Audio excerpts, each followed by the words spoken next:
हाल ही में भारत सरकार ने एक घोषणा करी कि जो सेंसस होगा उसमें जाति जनगणना को वो इंक्लूड करेंगे। उस पर विस्तार से जो प्रस्ताव है वो आप लोगों को दिया जाएगा, लेकिन जो मूल मुद्दे थे उसका सारांश मैं आपके समक्ष रखना चाहता हूं। हम सबको ज्ञात है कि कई सालों से राहुल गांधी जी और कांग्रेस पार्टी इस मुद्दे को लेकर बहुत प्रखर रहे और तमाम विरोध के बावजूद पूरी भारतीय जनता पार्टी, पूरी भाजपा की केंद्र की सरकार, भाजपा का नेता सालों तक इस माहौल को निर्मित करने में व्यस्त थे कि राहुल गांधी जी और कांग्रेस पार्टी की जो मांग है अव्यवहारिक है। और एक बहुत बड़े नेता का बयान आया था, बटोगे तो कटोगे, और अर्बन नक्सल कहा गया कांग्रेस नेताओं को, राहुल गांधी जी को। वही दल, वही सरकार जो 11 साल से शासन में है, उन्होंने जातीय जनगणना को देश समाज के लिए एक जहर की संज्ञा भी दी थी। आज जनता के दबाव के अंदर और कांग्रेस पार्टी के, राहुल गांधी जी के लगातार संसद के अंदर, संसद के बाहर इस मांग को करने पर यह समझ गई केंद्र की सरकार कि जनभावना आज कांग्रेस के साथ है।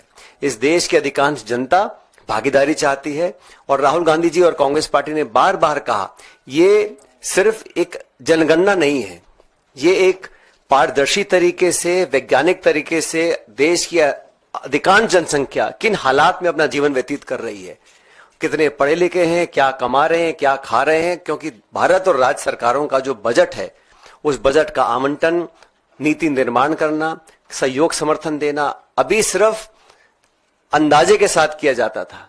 कोई जवाबदेही, कोई ट्रांसपेरेंसी नहीं थी और सरकार मनमाने तरीके से जहां चाहा वहां बजट, पैसा और योजना लगा दी। अब हमने मांग करी है कि बिना समय खोए, क्योंकि सरकार जुमले देने की बहुत आदी है, महिला आरक्षण पर एक जुमला दिया हुआ है, न जाने कब वो लागू होगा, तो हमने मांग रखी है कांग्रेस वर्किंग कमेटी ने कि एक समयबद्ध सीमा बांधकर आप कार्य करें और जो जनगणना हो उसमें जो आप किस प्रकार के प्रश्न पूछेंगे उसमें साइंटिफिक तरीके से किया जाए, पारदर्शी तरीके से किया जाए, ताकि किसी को आशंका ना हो। और हम लोग चाहते हैं कि सर्ववर्गीय समाज, पूरे देश को अगर आगे बढ़ाना है तो कोई हिस्सा पीछे नहीं छूटना चाहिए। और खरगे साहब ने 2023 में एक चिट्ठी लिखी थी प्रधानमंत्री जी को, उसका कोई जवाब नहीं आया। और मैं बार बार इस बात को रेखांकित इसलिए कर रहा हूं क्योंकि संपूर्ण पार्टी बीजेपी ने इस मांग को ठुकराया और तरह तरह की बातें बोलकर इस बात को स्वीकार करने से इनकार किया था। आज जिस भी दबाव के तहत, मैं मानता हूं ये कांग्रेस पार्टी का और इंडिया अलायंस के नेताओं का और जनता का दबाव था कि प्रधानमंत्री जी को और भारत सरकार को अपने पैर पीछे खींचने पड़े। जैसे 3 कृषि फार्म लॉज वो लेकर आए थे, वो पीछे खींचने पड़े, लैटरल एंट्री को उनको पीछे हटना पड़ा। ये मैं समझता हूं समय की पुकार थी और पूरा देश इंतजार कर रहा है। हम चाहते हैं बिना समय खोए भारत सरकार ये घोषणा करे कि कितने समय में ये जनगणना पूरी होगी और क्या मापदंड तय किए जाएंगे, क्योंकि जवाब उतना ही महत्वपूर्ण, से ज्यादा महत्वपूर्ण सवाल होते हैं।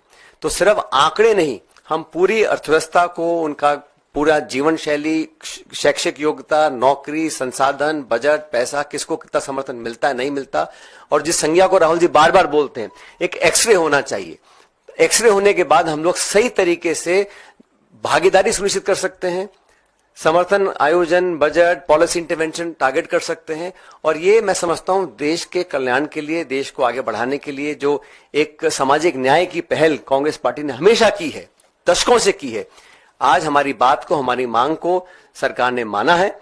हम चाहते हैं कि इसको तुरंत लागू किया जाए और बिना विलंब के इस पर हम लोगों ने विस्तार चर्चा करी है और एक सर्वसम्मति से प्रस्ताव पारित किया है।